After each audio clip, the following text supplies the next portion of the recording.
Whether it's a multi-million-dollar deal or convincing a friend to surf a different spot, selling is everywhere. So the big question is, why are some people so persuasive and others helplessly ineffective? After 4 decades of analyzing this conundrum, master salesmen Mike Bosworth and Ben Zoldan say they can boil it down to 2 words: storytelling. What happens when a human anticipates a story, in the DNA almost, it's, oh, a story.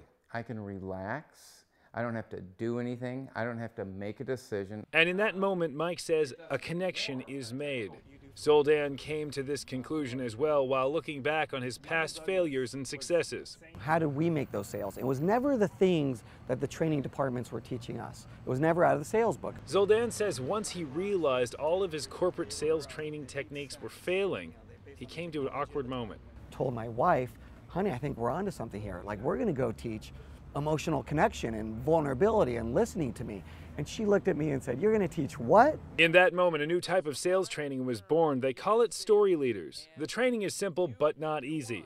Through storytelling, you build a level of trust that lets the listener engage to the point of wanting to share their own story with you. The storytelling and story sharing affect a level of emotional connection that's amazing. The secret to the technique is the difficult part, with the key ingredient of vulnerability. That's right. Somewhere along your story, Bosworth says you have to show your weakness. Then and only then is the story genuine. Story is the expression of how and why we change, and it contains that language of emotion. And the amazing thing that we're discovering is when people and companies start sharing their stories, they connect through the meaning of their stories at a much deeper level. If we can help human beings connect better, I think the world will get to be a better place.